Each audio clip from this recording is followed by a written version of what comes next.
Assalamualaikum warahmatullahi wabarakatuh.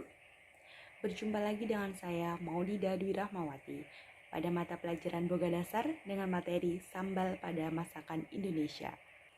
Sudah makan apa hari ini? Apakah menggunakan sambal?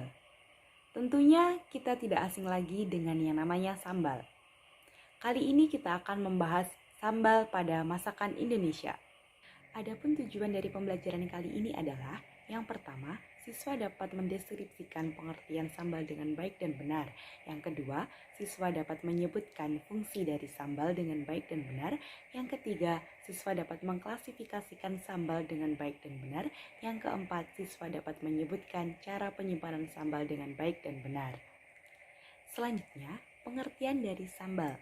Menurut Kamus Besar Bahasa Indonesia, sambal merupakan makanan penyedap yang terbuat dari cabai, garam, dan bahan lainnya yang ditumbuk dan dihaluskan, dan biasanya dimakan bersama dengan nasi. Berbagai jenis cabai dapat dilihat pada gambar. Yang pertama, cabai rawit. Yang kedua, cabai rawit hijau. Yang ketiga, cabai merah besar. Yang keempat, cabai keriting. Dan yang kelima, cabai hijau besar. Fungsi sambal. Yang pertama, meningkatkan selera makan. Tanpa kita sadari, memakan makanan dengan didampingi menggunakan sambal, itu akan menambah selera makan kita. Tanpa kita sadari, makanan yang kita makan akan menjadi lebih banyak. Yang kedua, menambah rasa makanan. Sambal tentunya akan menambah rasa pedas pada makanan. Yang ketiga, mempercantik hidangan. Bisa dibayangkan bagaimana nasi Padang tanpa adanya sambal hijau. Tentunya akan mengurangi estetika dari hidangan itu sendiri. Jadi sambal dapat meningkatkan estetika dari suatu makanan. Klasifikasi sambal. Yang pertama, sambal masak. Sambal dikatakan masak apabila sebelum proses penghalusan bahan-bahan mengalami dikukus, digoreng, maupun ditumis. Dan setelah proses penghalusan dapat digoreng kembali. Contoh dari sambal masak diantaranya sambal kacang dan juga sambal bajak. Yang kedua, sambal mentah. Sambal dikatakan mentah apabila dalam proses pembuatannya bahan-bahan hanya dipotong-potong ataupun dihaluskan saja. Contoh dari sambal mentah itu sendiri antara lain sambal dabu-dabu dan juga sambal matah. Cara penyimpanan sambal. Yang pertama, gunakan bahan-bahan yang segar. Sebelum proses pembuatan sambal, pilihlah bahan-bahan dengan kualitas yang baik sehingga sambal dapat bertahan dengan lama. Yang kedua, gunakan alat pengolahan yang bersih sehingga terhindar dari kuman dan juga bakteri. Yang ketiga, simpan sambal pada wadah tertutup. Hal ini tentunya agar terhindar dari debu dan juga kotoran dari luar lainnya. Yang keempat, simpan sambal pada lemari es agar bertahan dengan lama. Berikut merupakan contoh sambal yang ada pada masakan Indonesia. Yang pertama, nasi Padang. Sambal apa yang terletak pada nasi Padang?